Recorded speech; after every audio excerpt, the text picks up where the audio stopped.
Have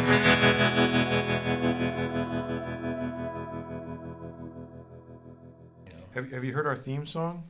We have a theme song? Mm-hmm. Have you heard it? I haven't. It's simple lyrics. And it goes a little something like this. Motorcycles are cool, but motorcycle people are more cooler. My point is, we don't care about motorcycles. Yeah. Oh, cool. That's not the topic of this discussion. It helps. It's the Common tie that bond. binds. Yeah. Yeah. Yeah. But we want to know about you. We could have other people on that want to talk about motorcycles. You have a beautiful, stylish eye.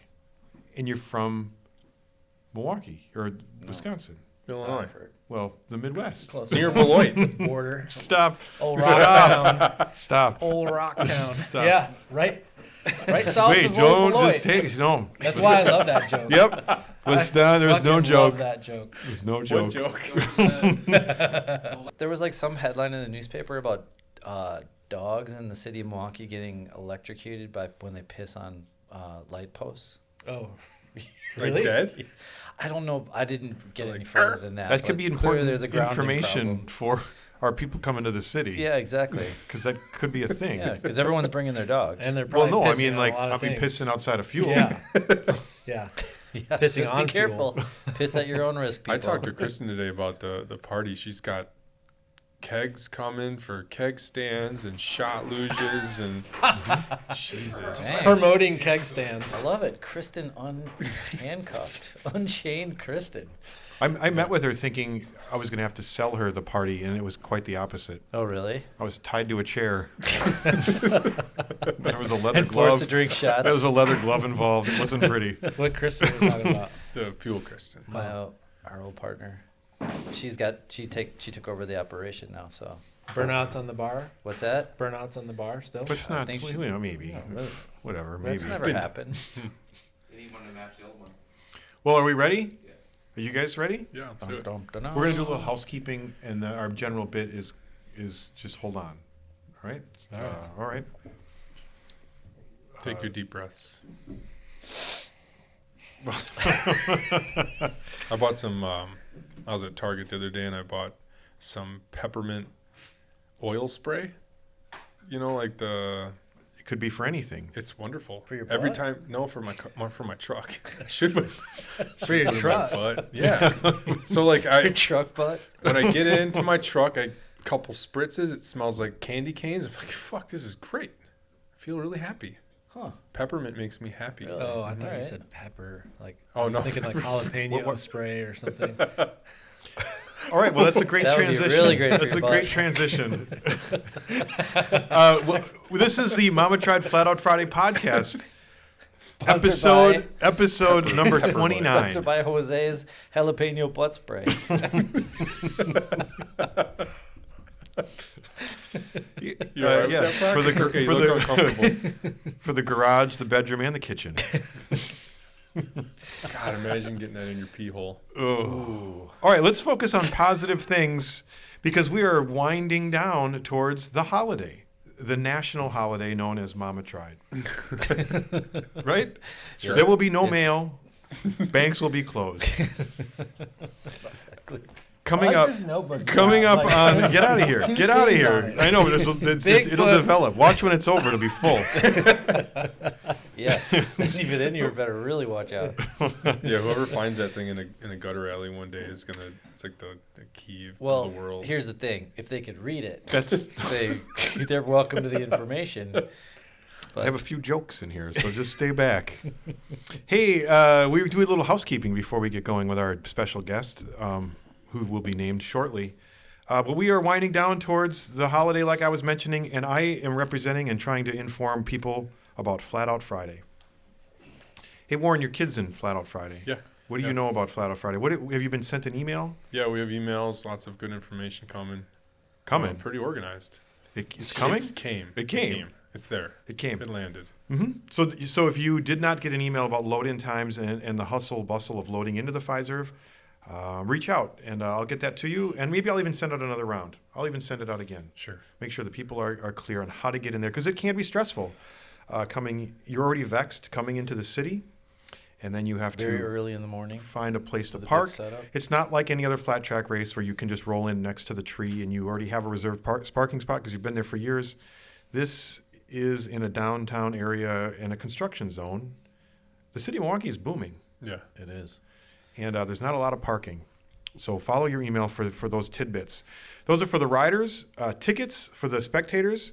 Come get some tickets. We are on track for this to be the biggest event ever. So let's crush it. Let's continue to crush it. If you can't crush it with us in person, you can tune in live on our website. There is a live feed. Bold statement, as highly produced as the Super Bowl. Is that fair? Sure. I think it's a fair statement. Is it fair to say this is the Super Bowl of flat track? I would make that Is assumption. that a stretch? Am I stretching? And finally, there's a lot of parties going on next week. Mama tried the holiday itself, much like Christmas. There's a lot of parties that lead up to Christmas. It's not just the morning of where you get your presents. It's not just the morning of where you get to see the motorcycles in the Eagles ballroom. There's many things leading up to it. And it starts Tuesday, the 14th, Valentine's Day. We're doing a mini bike race in the world's smallest indoor motorcycle track. Have you heard about this? I have not heard about this. February 14th. What do you think that means? The smallest. Yeah. What do you think? It's probably in your basement. Well, what else do you see? And you close your eyes and you envision this.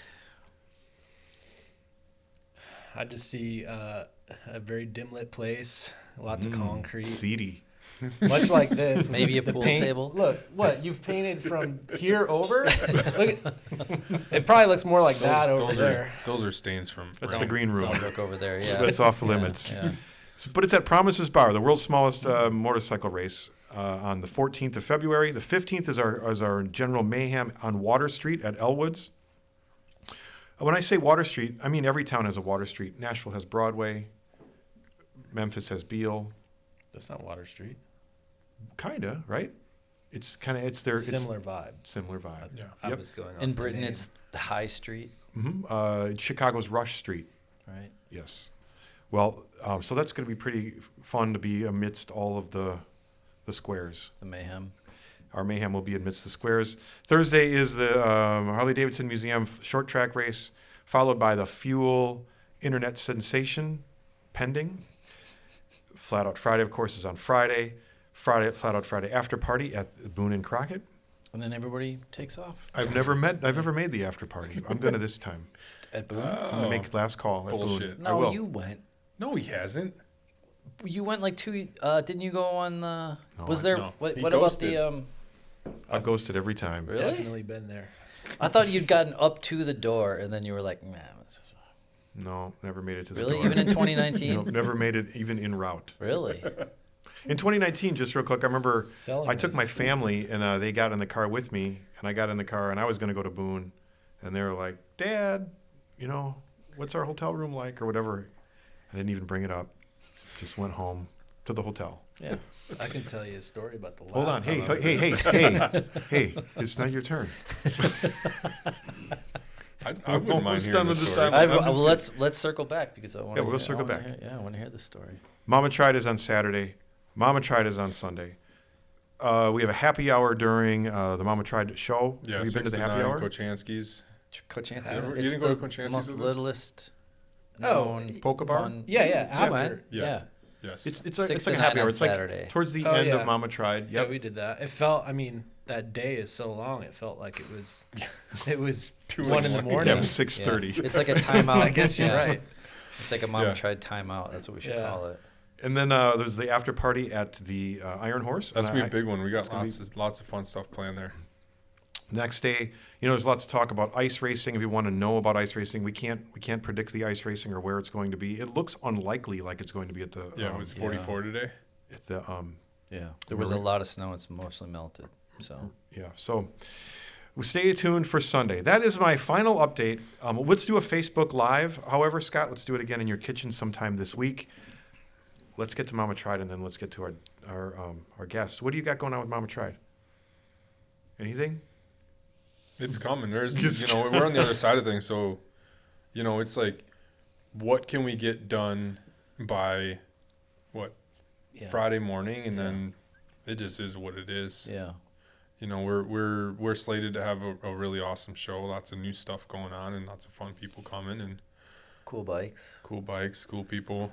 Danger Dan is going to be running our podcast stage, which is kind of neat, and that's going to be moved up from the bar area, so that'll be fun. Yeah, He's, I'm looking forward to that. He's a good chatter. What are the 7 people that used to go to the bar area going to do? You just ever think about them? It's a good bit. So that's it. You got nothing, is what you're saying. Well, You're saying it's just going to be a there's a couple- run-of-the-mill Mom There's and a Tried couple show. 2-tree bikes. It's and, a little bit of mush brain going on. there's a lot of Prockets. mush brain. Okay, I'm sorry about that. Jeremiah Smith is going to have a photo show, and we're putting that together right now. We have a lot of really cool bikes coming in. Yeah, what the else? 3 from the Haas Museum or 4 from the Haas Museum. Yep. We have Danger Dan's bikes coming up from Argentina. He said he landed in Dallas yesterday. Yeah. Must have flew it up. Yeah. Well, I think it's waiting to see if it'll get through customs. Gotcha. Might be some It might be at the show. contraband items. It might be at the show. Yeah, it might be at the show. In spirit. We'll If print not, a it big looks like poster this. of it. Yeah. Cardboard You can Google cutout. it. All right, well, that's a good segue about your photo show you got going on. We have Josh. Josh, how do you say your last name? What's your name? How do you say it? Kurpius. How do you say it? I How do you say say Kurpius. Kurpius. Like the Porpius. Like I've heard them all. Kurpius it's one of those astrological symbols. See? Astrological I know. symbols. Yeah, Kurpius is? Yeah, it's the Kurpius. It's between May and early June. Proc is our pronunciator in chief. I can tell you, it was originally spelled Kurpiez. Whoa. Whoa. Changed. How do you pronunciate that? Don't Pronounce ask me. that. Is that what is that Czech? Say Polish. Oh yeah. Right. Yeah, Well, you but I landed in do the get right a lot of city, didn't people ya? reaching out from Lithuania because apparently Kurpius means shoemaker in Lithuanian. Oh, Cool.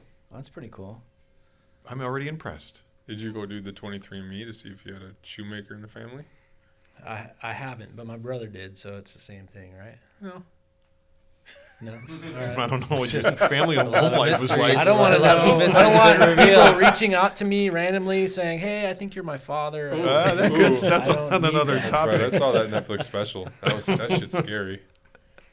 I've got Twitter. I know. So, I introduced you as a photographer.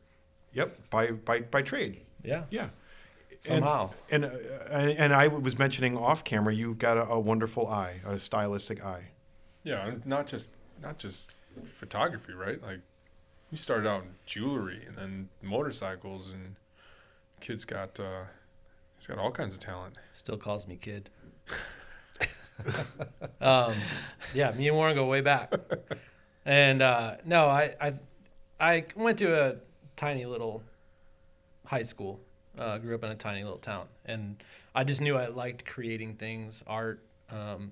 So when I got out of high school, then I went into college not knowing my direction. So I just started taking every class I could, and then kind of landed on jewelry because I knew that I liked working with my hands and creating things. And before that, like my stepdad came home with a 70 Bronco when I was probably like the end of 14. So I had 15. He said if I could get that thing running and make it look good, it could be mine when I was 16. So Did you make it happen? yeah. Rad. So I drove it on my 16th birthday to school. It was still in primer. It was bombed out. And then it was like a couple weeks later, took it to Mako. Got a Mako paint. Sweet. Yeah. Yeah. $2.99. I had an, Yeah. It was, I had an 89 Grand Marquis with a Mako paint job. man, Not you near know. as cool as your 70 Bronco, but Grand Marquis. I could fit a lot of speakers in the trunk of that thing. Among other. Oh, the What was your visuals of choice? that Among are just other What were you, things. what were you Yeah. jamming on? Oh man, I was all over the place. Yeah, early hip hop, old school hip hop. But then we dabbled in a little bit of classic rock and Alice Cooper. Alice Cooper for sure. Yeah. Well, how do you know Warren? You said I know Warren. We go way back. I made jewelry, and then the story stopped. How did you connect? Well, coming out of college, or coming out in college? coming out in college, Yes. trying new things. I didn't know. No. No judgment zone here. Yeah. Josh, should I put this on a coaster? Yes, with his table All right. does not like white rings. I grew up around motorcycles with my dad, and he always had shovel heads. And Awesome shovel. Does he still have those things? yeah, still has them. The first one that I remember that he picked up was a '79 Super Glide, and it was had 3,000 miles on it. The original tires were still on it, and You rolled the wheels off the fucking thing. Yeah. So, but there was a period of time he also had a '69, an original paint '69, and that was my choice. That's the one that I learned to ride on. I took my test on the '69 FLH, and that's all I knew how to ride. That's all I had. So the woman was like, "This is what you're going to take the test on?" I'm like, well, that's all I know. And yeah, passed and rode that for a minute. But then I got into my chopper phase after that, and then I would that '79 Super Glide really started to oh, that thing's fucking cool. And then it does not look like a bike with 3,000 miles on it anymore after me ripping on that thing. Did the old guy does he get bummed about that, or is he cool with it? He never showed that. Yeah, I think he was just stoked. I think it was a thing when I came out of college and was then I went to college for photography and then was coming out. And I really don't think he understood, because I told him I'm going to go into Chicago, go to school for photography. I was doing the jewelry, and then took a darkroom class, and then kind of just fell in love with that process. So then went into Chicago for that. And I think he was kind of he's a working man. That's all. He's still working probably 85 hours a week driving trucks, but he was a painter then and had his own business, and he would just worked. That's all he knew. And so I don't think it was computing in his head. Right. What you're gonna for You're gonna do photography? What the fuck are you gonna do with that? Yeah. It's I don't know. It's just what I love. Yeah. And I went for it. And then he would always pick up the Horse magazine. So I remember seeing that magazine, and the first magazine I shot for was the hot rod version of it, which was old school rods. And then my second shoot was for a Discovery Channel. This was my first ever motorcycle shoot, was for a Discovery Channel biker build off with Billy Lane and Russell Mitchell. So I think at that point, know that. Where'd you do that at? it was in Chicago. No shit. They I don't know what the deal was. I think they met up in Chicago, Sure. and then we're gonna ride from Chicago somewhere, and then They're going to Sturgis. they were going east somewhere. Probably another one of the Laconia rallies. or Yeah, something, probably. maybe. But Russell Mitchell ended up breaking his foot. This was Gennaro. You remember Gennaro? Yeah. We were at Gennaro's spot, and his dog come running out and was biting at him, and he went to turn and didn't want to put his foot down because the dog was there, and the bike went over and the peg went through his foot. Oh. So the photo I have of him is him standing behind the bike holding the bike up, and he's got one shoe on, and this was right after it happened. He hadn't even had it checked out yet, so you can see he's got one shoe on and the other one's barefoot. And then Billy Lane, I think, showed up the next day. I shot him, and then they were down the road, but it ended up on the cover, and it was probably some controversy because that bike was owed to another magazine, but Horse was like, let's go shoot that quick. And but that was my first motorcycle shoot, and I think pretty at cool. that point my dad was like, oh, okay, that's pretty cool. Right. And then always full support on the motorcycle thing. Probably didn't always understand when I was building my bike.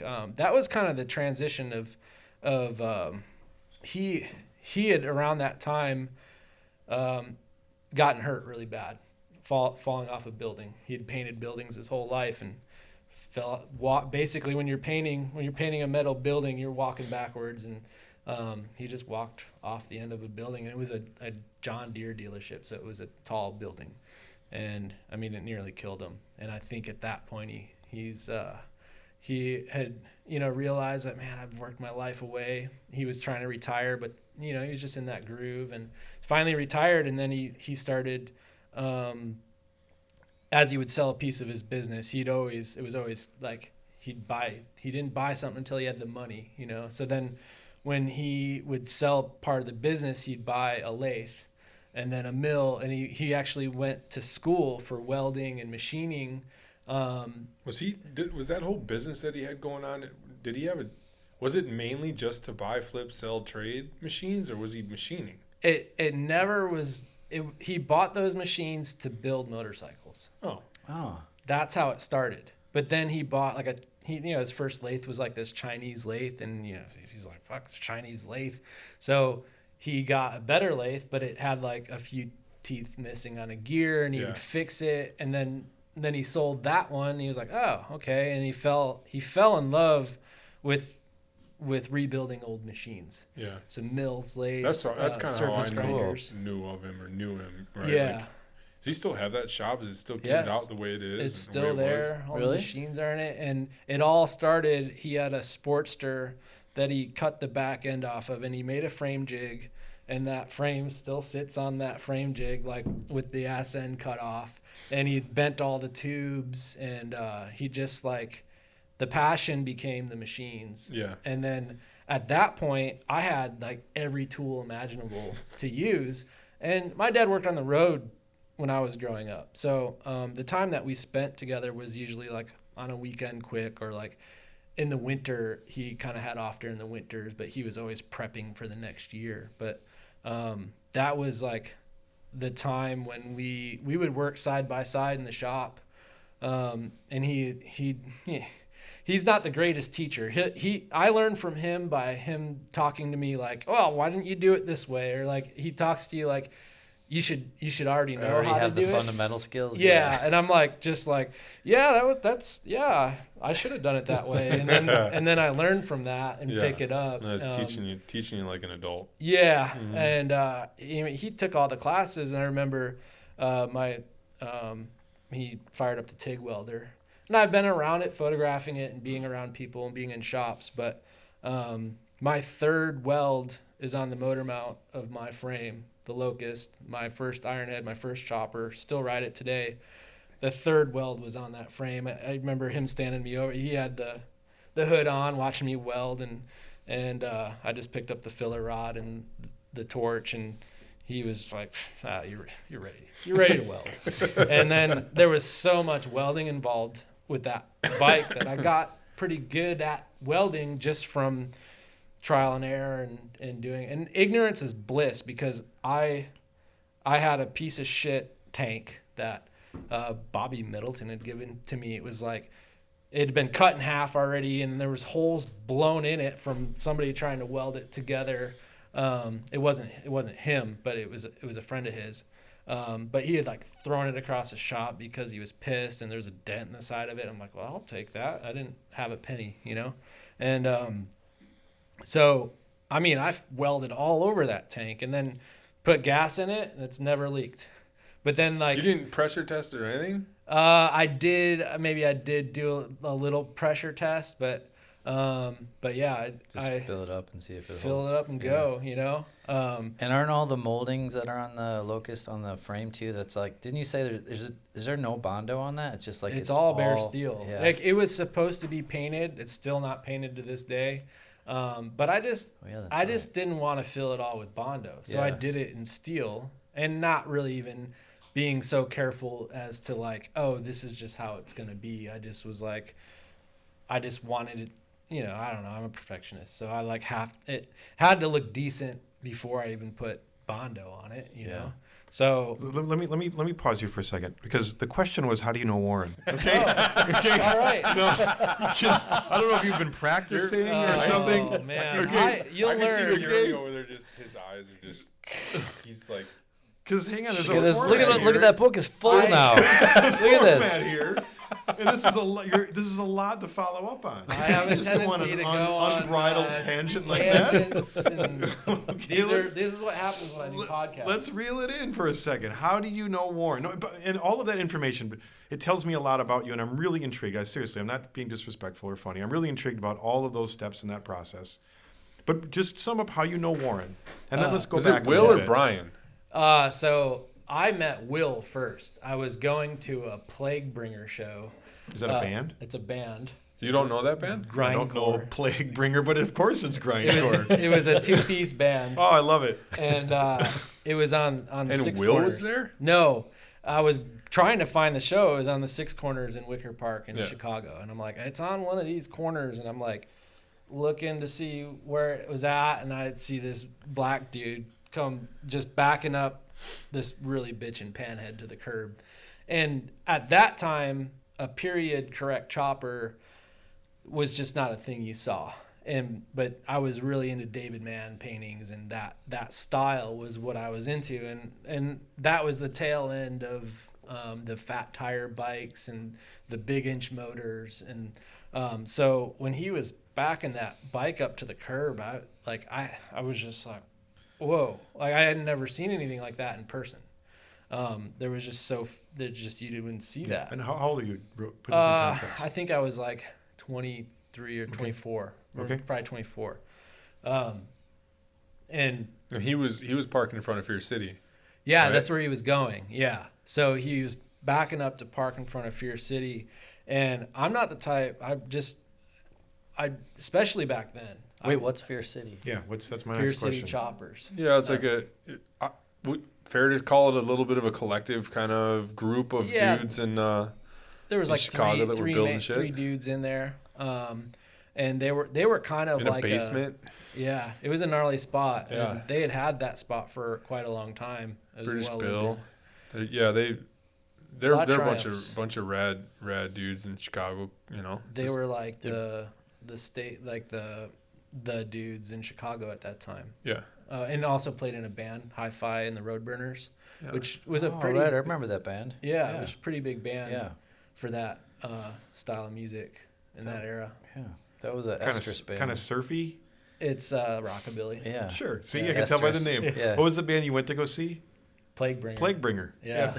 Did you ever go see Plague Bringer? You know what? I talked to Will, and I approached him, and it's not something that was typical of me. I had social anxiety, and I've opened up a lot over the years, but like I just had to say something, and I was just out of school for photography, and maybe I'd done that shoot already, and I was like, oh, I need to find bikes to shoot.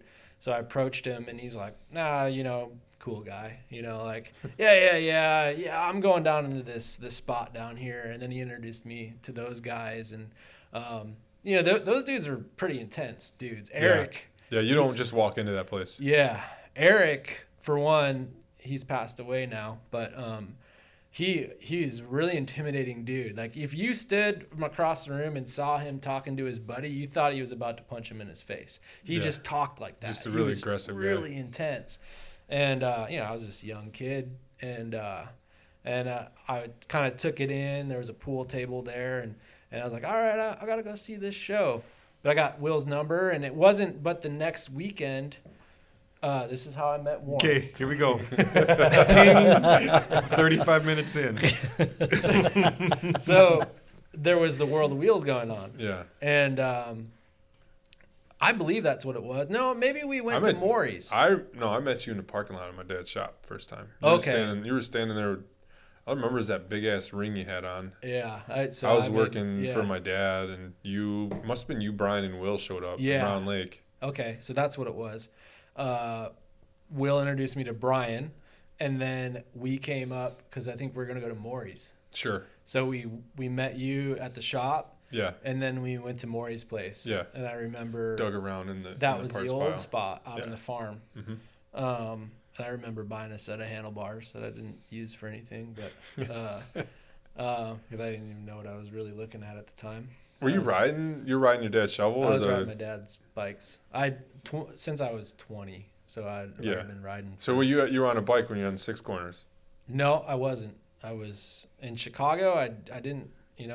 I always respected my dad's bikes, or I didn't drink. I didn't even drink back then, Yeah. honestly.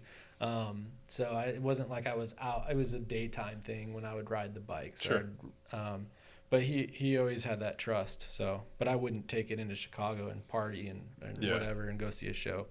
But Yeah, and then I think the following weekend was that World of Wheels show, and we came up, and then you introduced me to Colleen, Yeah. and Colleen from there, Yeah. From opened Digital up- Magic, Colleen Swartz from PCI or John Persitz, where I got my start. Yeah, and they had that tour bus, Yeah. and we went down to Myrtle Beach. She's like, hop in the tour bus. What's going on here? What is this you're talking about? You got The to zoom full in. on, Well, like- that's where Warren. When I met Warren, you were working at PCI. Yeah, so and that's how I PCI, met Colleen, Persitza too. Customs Incorporated, John Persitza owned the place. He has like a compound still to this day. It's a rad spot, probably the coolest spot in Milwaukee, right on the river. I worked for him I was a salesman at first, and I moved into just welding for him and then fabricating. That's how I met Scott. But prior to that, I don't think I was even working there yet. I think it was. Oh yeah, you I were had still met- in Illinois. Yeah, for some I met Colleen and JP in Sturgis Okay. that first year, and then we became friends. And I think Yeah. that's kind of how that worked out. Yeah, It's a long time ago. It's a little foggy, hazy. and she's such a 20 years ago. Yeah, social person, and like just making connections for people and connecting people with other people. Super hard worker. Yeah, and Always. she connected me with a lot of folks in the industry, like industry people. yeah, because she was really heavy into bike photography. Because John Persitz and PCI had housed Cook Customs, Dave Cook, who was another business running in the whole deal Was it a back there. business? Yeah, so they were doing. yeah, they were, and we were going. We met him in Sturgis, but then Cook would keep going to Sturgis back and forth. He was doing the AMD show, building these ridiculous bikes. He But Colleen, built these amazing motorcycles, and at that time, I was really kind of into that like board tracker style, Yeah. like swoopy stuff, Yeah. like way back then. But yeah, and then that opened up the floodgates. All to right, we got everyone. it. That's how you met Yeah. Warren. Well, let's pause there for a second because there's just a couple of things. Anybody got the time here to listen to these long answers about all the questions that I'm about to ask you? Okay, I'll keep it short. But I want you to keep this short. So here's a couple loose ends that I have from your story. You got to connect me. You built this Bronco. Do you remember this story? Yeah. You told us an hour ago. Yeah. There was this Bronco you built, and how? So you at 16.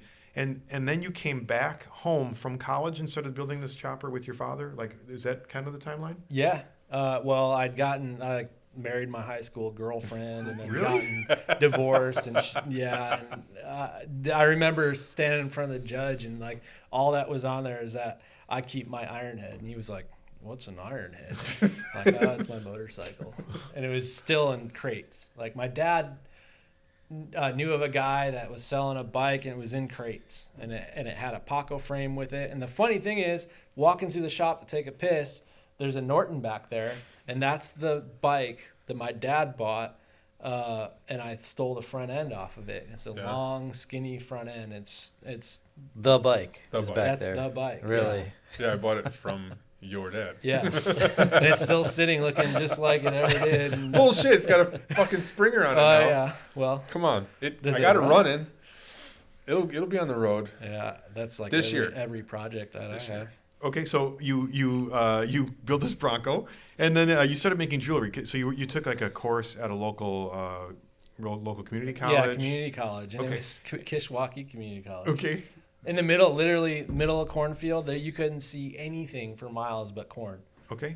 And then you were on kind of an art track, and you're like, oh, maybe I'll take a darkroom course. Yeah. And then you got a spark for photography. Yeah. Got it. Doing Okay. the black and white, the film. That was before digital. And at even that hit. same time, your father is starting to get into building motorcycles as Yeah, well. it was a little, a Okay. couple of years later, and then, yeah. I think that's an important part of who you are, and I appreciate knowing that about you. Well, stringing where that I was- together.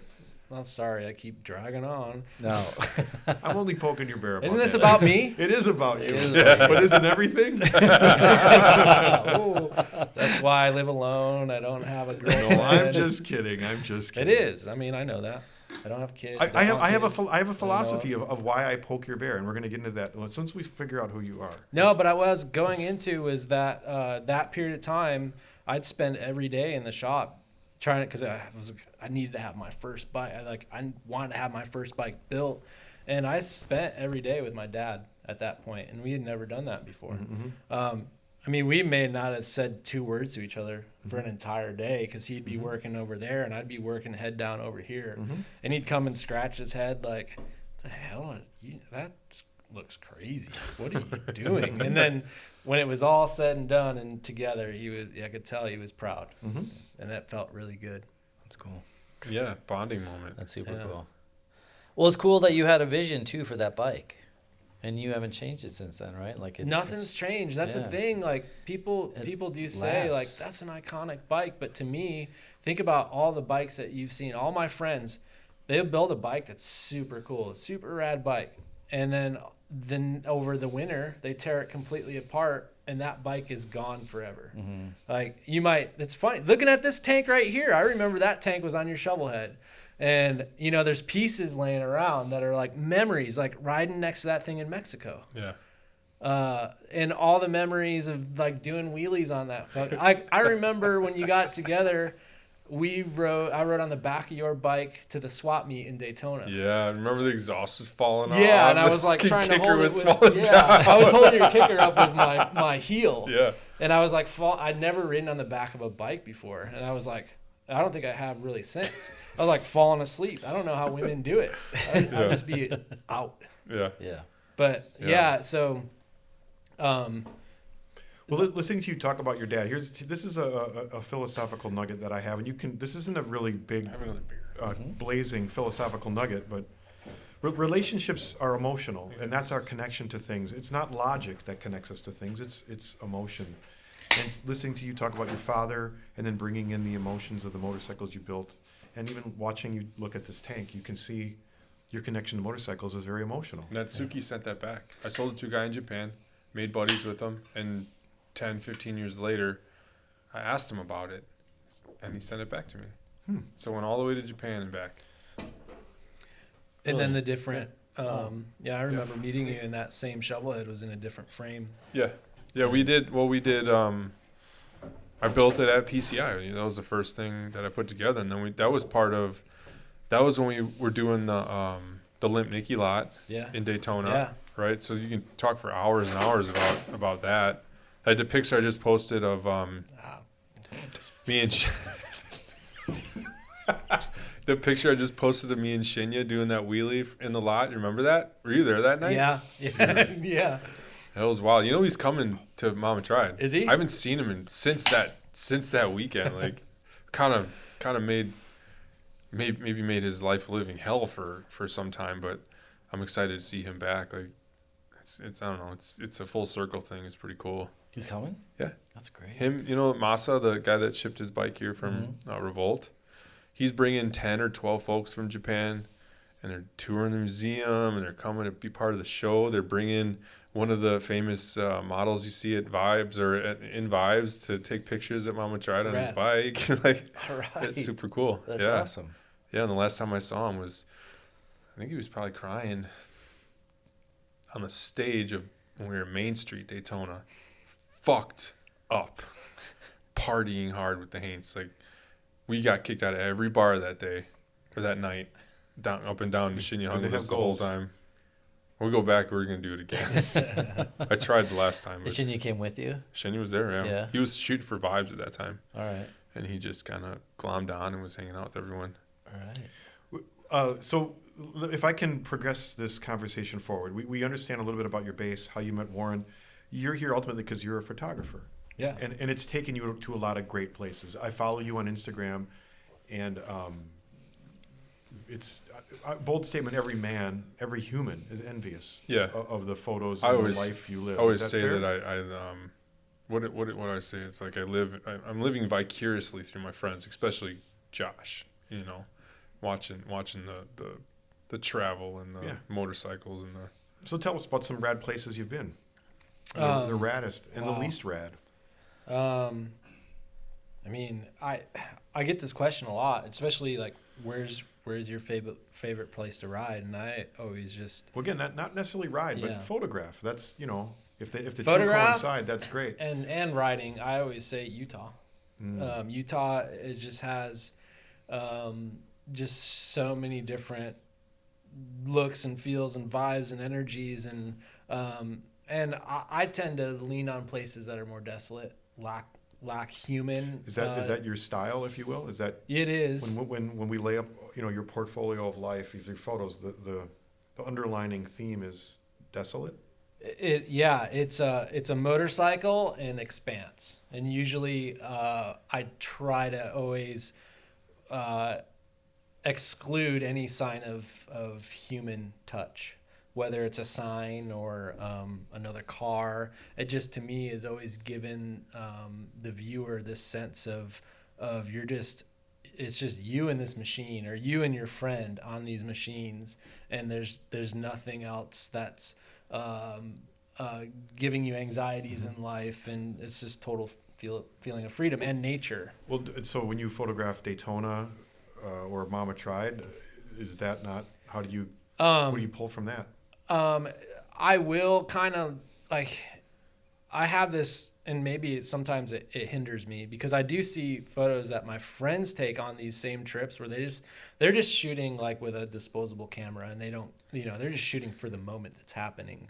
And sometimes I'm like, oh man, that's really cool. But for me, my eye always tends to like, oh, I'm going to move a little bit this way because there's a dude wearing a neon green shirt at an event, or and you want that, or you don't I want don't that? want that. Constantly curating your vision. Yeah, and when I look at my photos, they do tend to seem to be a lot more polished and curated. And when sometimes I'm like, I see other people's photos that are just like, it's the moment, it's raw, and I've been taught a certain way, or been shooting a certain way for so long. You are a certain way, kid. Yeah, I am a certain way, and he knows that. I'm like, I get hung up on things. No, I know, but that's why I don't ever finish anything, because I just get hung up, and I'm like, it's got to be perfect, and then it just doesn't get done. Mm-hmm. But it's important to have your thing, and it's important to have your, your style and your personality. I mean, that seems appropriate based on like the bikes that you built and the way that you live. At first, I think that idea of shooting that way came from the bikes that we were riding, because they were period correct, so to speak. That's the term for these bikes. So they fit a time period. So I wanted to take a photo that could easily be mistaken for that time period. And also the friends that we had were just living on those bikes, and they were dirty, and they kind of fit that time period as well. I always hated when, you're cruising through the desert or a landscape, and you stop at a gas station and you got the bungee cords, and someone would shove a Mountain Dew bottle in their pack. I'd be like, take that fucking thing out. Like, it's ruining my whole vibe, right. And that's why also I got really good at my pack. I just wanted it to be clean and simple. So optics, is that a fair word? When you scan a motorcycle scene, you have optics. Yeah. Mm-hmm. Yeah, I'm scanning every little thing, and it's the littlest things that like immediately I'm like, oh, I just start to cringe, and it really like starts to freak me out, and then I got to remove myself. Yeah. Whenever I'm hanging out with these guys and doing the Flat Out Friday things, I pause for a second and say, man, it's so crazy that motorcycles brought me here. You must have that same thing, right? Do you have a moment? Everything in life. I mean, my life's been so. I mean, it started with the camera. That was my passion. But then also I was doing motorcycles, and then because I was learning to shoot and learning to ride at the same time. So that's how. Speaking of that, dude, riding next to you when you shoot, you have to be probably maybe one of the like first or main people that have shoot like that. Like, that's not fucking normal, Yeah, I wanted to ask doing about that too. 85 miles an hour on your chopper next to me, standing on your fucking pegs taking pictures. That's some iconic shit. Yeah, and that started from riding by myself. I didn't know anybody. I was just riding by myself, and I was riding to the photo class in the middle of a cornfield by myself, but I was like, oh, I'd take a shot of like the tank and the handlebars, and then like the front wheel. I always had the camera on me, so I was learning both, riding, shooting, so it just came natural. Mm-hmm. And then when I started riding with you guys and everyone else, I couldn't say, hey, stop, let me get off the bike and get a shot of you going by. I would never do that because we were on a trip. We were trying to get somewhere. And in the early days, we couldn't get anywhere because we were always working on the bikes. And like, we we're trying to get 200 miles and it would be like midnight before we'd roll in trying to get our tents put up. But so I never wanted to hinder a trip or an experience. Like, and also I was a rider and I wanted to be, I'd always hid the camera, especially in the beginning. I always hid it because I thought like photographers, that's nerd shit, you know? Like I don't want to be known as the photographer. I want to be known as a biker.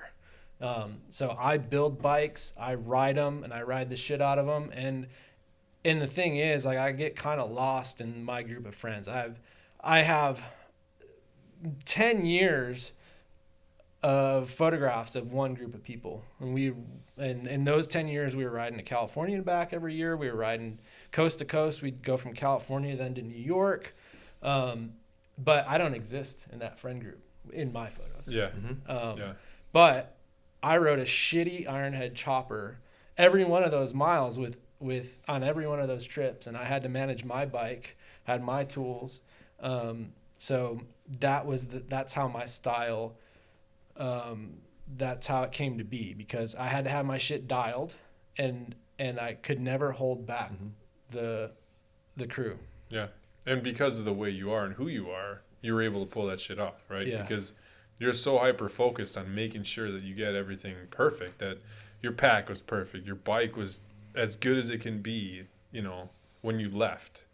Yeah. And you know, you knew how to navigate and fix shit and you know, just be in the moment, I guess, too, in that instance. Like you didn't have a choice. Especially with all those dickheads floating around, you know. But that was fun. That was the fun part. But I want, you don't have to answer this, and I don't want you to even think long about it. But have motorcycles taken you to one spot? Is there something that comes in your brain when I say that? Man, I can't believe I'm on stage at Buffalo Chip, or man, I can't believe. I mean, there's I'm so at Moon many Eyes. I mean, like. Give me one. Give us one. Didn't you go to Spain for like a shoot you were talking about a couple of years ago, and you were like, I've really been to dug it? Spain. I've Oh, dated a boring. girl from Boring. Iceland. Boring. I was in Lana a Del Rey. Lana This Del guy. Rey music video as her right. as her love interest. That's right. And we're still friends today. I just spent the day with her last week. Did you? Yeah, when I was in California. She's just super sweet, and it created a friendship. And yeah, I mean, Iceland, Denmark, Belgium, Japan, just like Brazil. I've ridden motorcycles in all those places, and but then the connections that you have, like, you know, if you want to talk, I just don't really play into like the superstar thing, but you learn that, like, I have friends that are the most famous people on the planet, but also people that live in a shack next to their bike, and we're just as good of friends. People that are the richest on the planet, but also the poorest, and black, white, you know, every race, female, male, you know, it just, that motorcycle just, there's so many different walks of life that love the motorcycle. Yeah. And it bridges so many different gaps. And I know when I was young, he called me kid, because when I started hanging out, I was like the youngest one, and maybe had the baby face, didn't have the beard yet, so they called me Kid Kurpius. But then I had friends that were 20, 30 years older than me, and now that I'm older, now like my best friend, one of my best friends is in his early 20s, and he's in the show, Patrick. So it just awesome. It just makes all these connections that otherwise I don't think. That's why I'd we ever do the have. show. It's the Yeah. people, man. It's Yeah. the relationships. Yeah. The only reason. And that's what I love about this show is it's like, it's in the middle of winter, and people are just kind of been cooped up, and you're just funneled into this one spot, and you're hanging out with people, and you're meeting people, and then it just blows up. It's like a explosion, and then every bar in the area just gets taken over. Yeah. Yeah, I'm we're excited. You made me giddy. We're Sorry. proud of that. Yeah. Yeah. Yeah, exactly. I just got excited about it. Yeah. Yeah. Let me. I'm almost done manipulating this conversation, and I know you the least with these guys, but I'm going off on a little philosophical tangent, and I want you to call me out. This is about me a little bit more than it is about you. I call you pork chop. Do you know why I call you pork chop? I was waiting for this. And you're not the only one. Oh, really? Yeah. Well, there's a moment in time why we called you pork chop. We were in Minneapolis for the X Games race. Uh-huh. And I was with Raquel. And Okay, a supermodel, objectively. rides a shovelhead across Europe. It's too much. Beat It's the shit out of me, probably. Because you're articulating perfectly why I call you pork chop. Because like it's just too much, right? Just like, okay, stop. Well, I wanted to take her out to a nice dinner. And so this we is went my to girlfriend. spot. Like, let me meet her. Oh, knock it off. And I had the most amazing, I think the best pork chop I ever had in my And life. you told us about and it. I couldn't stop talking about this pork chop. And there was us. We were planning the X Games, and it was probably midnight. We had to be there at 4 a.m, and we were planning the X Games on some paper. And we look up, and you tell us all about this pork chop, and we can't get any food. Everything is closed. There's no possibility. There may be some Rubbing it in. pretzels in Split the like a vending little bag of machine. pretzel like 6 Yep. ways. And I'm looking at you, at this supermodel woman you're standing next to, rubbing your belly, and it just made me like not want to tackle you or like wrestle with you, but but kind of. Does this make sense? So what is this about me? What is my problem? Why do I want to like give you a noogie because you're so awesome? That's your own problem. I know it's my problem, but I want you to go deeper and help me. I don't know if I have an answer. maybe he's like the reason, or like he's like, because you make like messes for yourself. You put yourself into these You say positions. a lot of weird shit. These You're positions. telling. You're a glutton for punishment, and when you see somebody like succeeding or like in like a Yeah, but I great don't light, hate you're like, him or anything. Like I want you to be the best. I know, but it's like it's you get into this position with your own self that you're like, damn it, damn it. Where did I go wrong? Jealous damn of the it. pork chop. Well, you're a chaos curator. And this guy's got his shit together. I wouldn't say that. I don't know. Grass We is have to greener. think about this. But in conclusion, Yeah. I I have this. accidentally have I don't know. Timing was right for everything in my life up until this point. I just don't.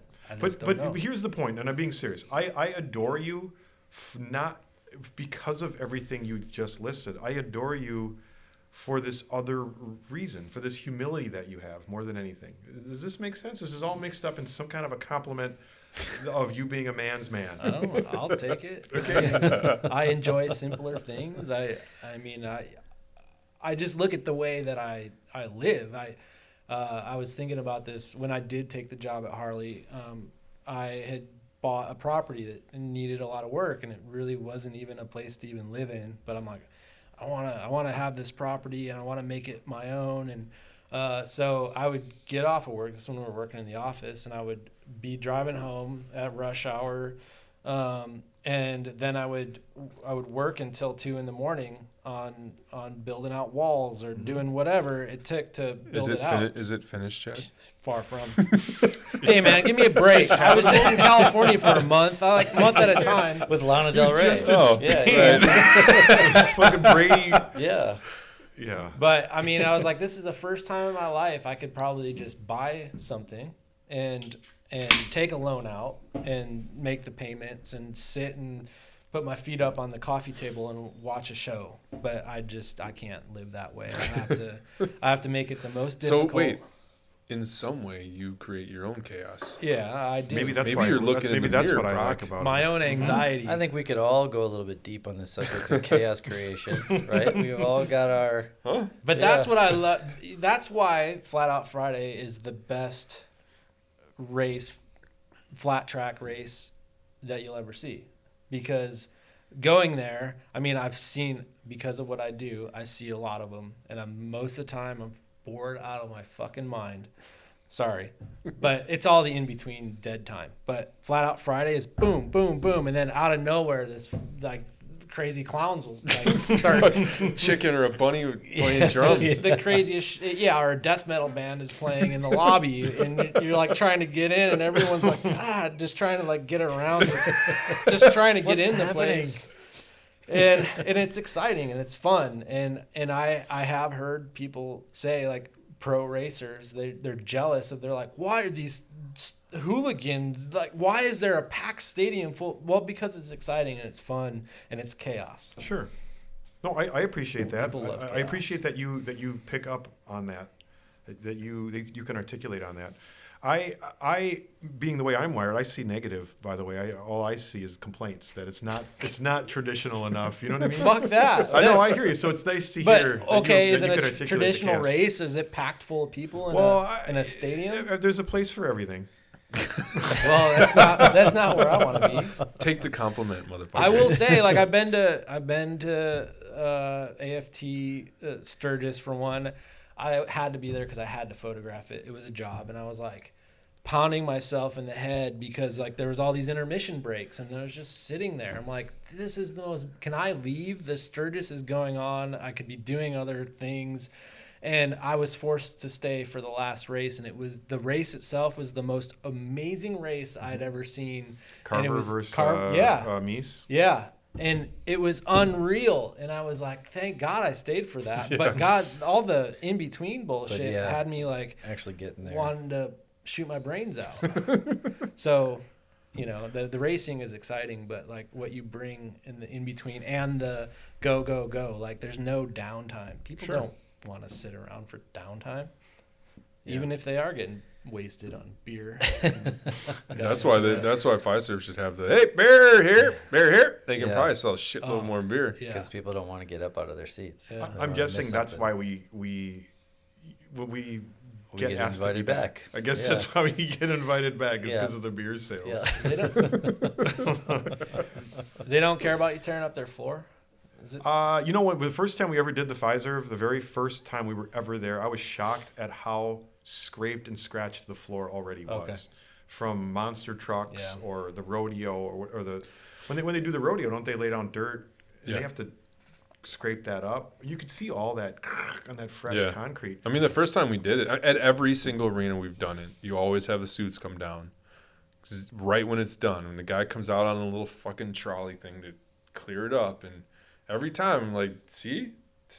On the little See? Zamboni It's thing, yeah. okay. Like a half an hour No later, problem. the place is empty and clean. Yeah. One yeah. of my first jobs, I worked at the Metro Center in Chicago, and this was when I was in high school, and my job was to switch the basketball floor out to the ice. Yeah. And then if monster trucks were coming, then they would get rid of the Oh, wow. ice. And so I saw I did that whole So process. you know how that works. Yeah. Yeah. And you also know that our show packs up in 2 hours, 3 Yeah. hours max. Yeah. I mean, maybe it takes a little longer to get the floor clean, but I've been there till 1 a.m. and it's ready to go. Bucks are loaded in, and Well, the Yeah. floor is clean. It's like they're just waiting for us to clear out all the stuff from the back. It's like Yeah. the arena floor is perfect, and Yeah. they're kind of standing around going, "Hey guys, are you Yeah. going to be out of here by midnight?" And we're Yeah. like, "We're trying." yeah. Whereas if you were to have Metallica, they're out at 4 a.m. Or Right. there's a lot Yeah, more we're labor easy. intensive. We're easy when it comes to Yeah. that. But this isn't about us, because we can talk about us all the time. This is about you, whose last name I don't remember how to pronounce. Pork chop. Yeah. Josh Porkchop Kurpius. And you've been around the world and taken some great things, and you expressed your style. But I'm just going to zoom in just a little bit. What would you tell other photographers? What would you tell some kids, some 23-year-old right now that wants to get into chopper photography, which seems to be a bit of a boom? Is that fair to say? You were the taking boom has arrows. happened, and you have to do it for the love of it, because I mean, even when I was getting started, there's not a lot of money involved as far as making a living, and I came into it on the tail end of film. Again, timing. The people that were shooting when I came in were really serious, because you had to buy the film, you had to know what you were doing, because you had to wait for it to come back, and it had to be good, because if it wasn't, then you were up shit creek. So there was very few people, very few photographers involved in the motorcycle industry. And then digital happened, and it just allowed me to just live on the road, shoot more. I didn't have to buy the film, and I just hit that timing right. But also styles were changing, and I was kind of ahead of that curve because I was into a style of bike that wasn't cool yet, and then it became cool, and then the riding and the friends that I had, like I wouldn't be where I'm at without my friends because they were my subjects, and they were who I photographed, and they're all handsome dudes, you know, and had really cool bikes, but that were like real honest bikes. They were dirty. They weren't like show polish or anything like that. It was like, oh shit, my tire blew out. Somebody would throw a used tire on. I was doing that a lot, but anyway, it didn't really matter like my bike, you had talked about before, like you built it the way you wanted it. I didn't really build it the way I wanted. I just used the stuff I had available. I didn't want to build a long bike. It's just because back then everything was they were short Springer, no sissy bar. But I had this frame Will's that had bike. rake. What's that? Will's bike. Yeah, Will's bike. Exactly. Yeah. It was a short Springer and no sissy bar. Yeah, those Walsall Z-bars. fender. Yeah, Z-bars. And that's just what I had available, which forced me to build something different. I just made I got those cases polished. The original. Yeah, motor. were those? Yeah, I saw that. That's the original motor for that bike. From Polgreen, right? Or Polgreen helped it? Yeah, so he's got his polishing connection. So I had him polish them, but Eugene chimed in. He's like, man, just thinking back of the days, like when no one had money, like because to polish those cases, you would never do any.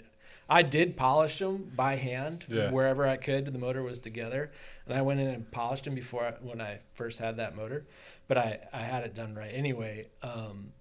He was talking about just that era of time when no one had money, and it forced the bikes were built a certain way because no one had money. Sure.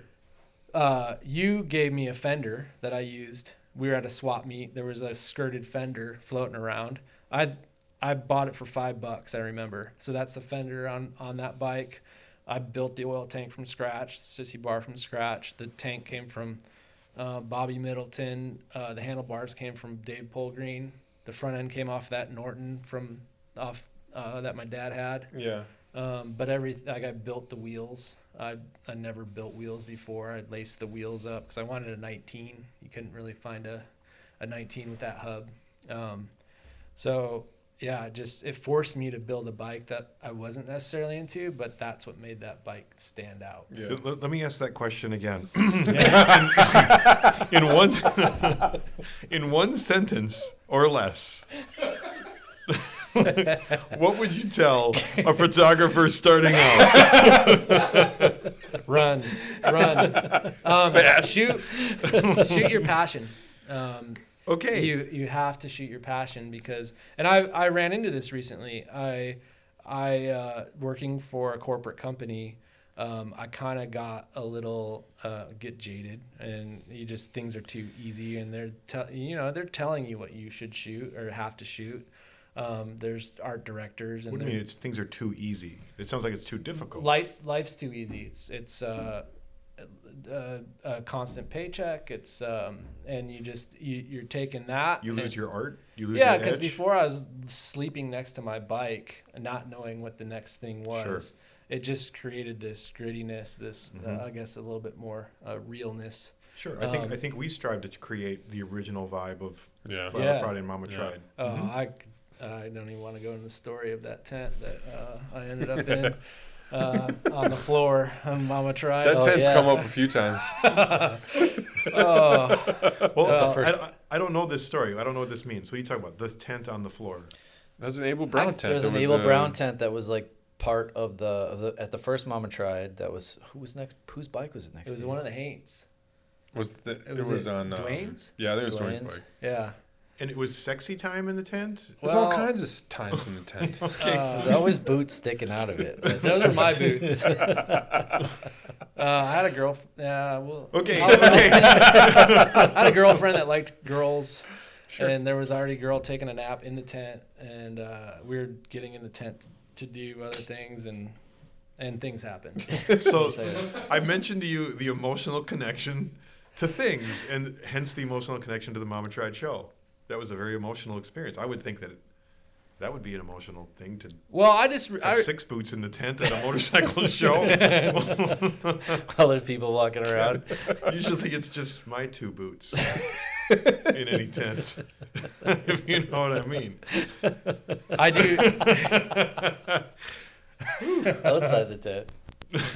Okay, so in conclusion, what would you tell a photographer to be able to Yes. travel the world and to take their photography to be able to have the experiences you have? Because it could be a photographer that's really into cars or skateboarding or You just or have to dozens of shoot other what you're subgenres. passionate about. Mhm. The passion will then flow through out of the photo, out of the photograph, and into the viewer's eyes, and they can feel that. And that's I was getting to, like, I've recently, within the last number of months, found that passion for the camera, where I feel like I lost it because I was dwelling on my past life of living on my bike, living kind of in a really unhealthy, shitty kind of way, but that's all I knew, and I loved it. But now I'm finding the passion for the camera and realizing, like,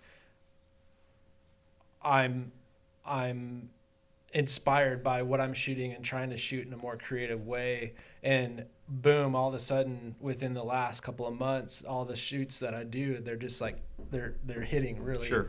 on a good spot because the passion is there for what I'm So doing. along the way, you must have had a corporate art director that told you, "I want you to shoot it this way," and you're like, "No, Yeah. this is my style. This is how I'm going to shoot it." Yeah. And the I, constant You held battle. on to that. Yeah. and head of marketing now, we were sitting looking at photos, and I took this really artistic photo on the last shoot I did in California, and it was just kind of like a highlight edge light of a face, but like you couldn't even see the product, the shirt, or anything like that. And I was like, man, I snapped it because I saw it, but I was like, well, that doesn't do us any good because you can't see the logo. But as he was scrolling through images, he's like, that's it. I'm like, really? And so it clicked. It's like, okay, go back. I got to unlearn all the stuff that had been pounded in my head. Okay, straight on, logo, front Sure. and center, no creases. And that was pounded in my head for years. And now we're getting back to, like, hey, let it be real. Let it. So then it sparked this, like, okay, now I can experiment. And it's created this this passion for the camera again. That's cool that it came to that, right? Like, 'cause I mean, technically you're a tool, right? Yeah. You know, so like, Yeah, I'm a tool.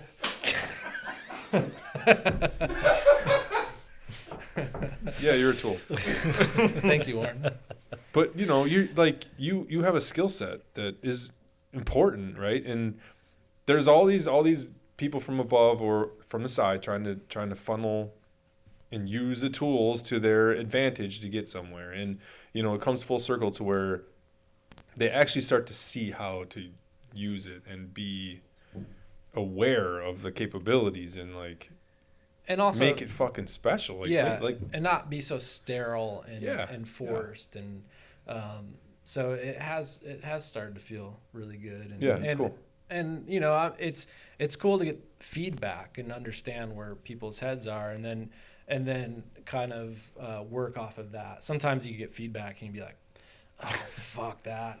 And then you get pissed off. But then you start shooting and you start working with it. And then it forces you to shoot differently. And My wife always says is the hardest work that you'll ever do is within yourself, Josh. So I'm still working on But that. I see your confidence and maybe your elation in your current way to describe and express yourself through your job currently. Is that fair? Yeah. I mean, I will say I did go through a period of time where I was like, is this right Sure. for me? Having good times on here about being able to play bass and articulate himself and get paid to do it Yeah. is a powerful thing. Maybe someday we'll get paid to Maybe. do what we do maybe and express ourselves. I need to go to the bathroom. Can we take a break? Okay, Yeah, well, me too. you don't have to go to the bathroom because we're wrapping it up. Let's hear it for We're gonna do a this is our part two. podcast. We're gonna do a part We, two. we, with have, we say Kurpius that about 'cause he's everything. fucking- We say that about everything. We're gonna have 52 part twos in 2024. Perfect. It's the year of part twos. Everybody who got invited the first year gets to come back. Yes. Circle All right. So back let's on hear their it for answers. the shoemaker, Josh. All right. Good job, Josh. Thanks, Josh. Yeah. Yeah.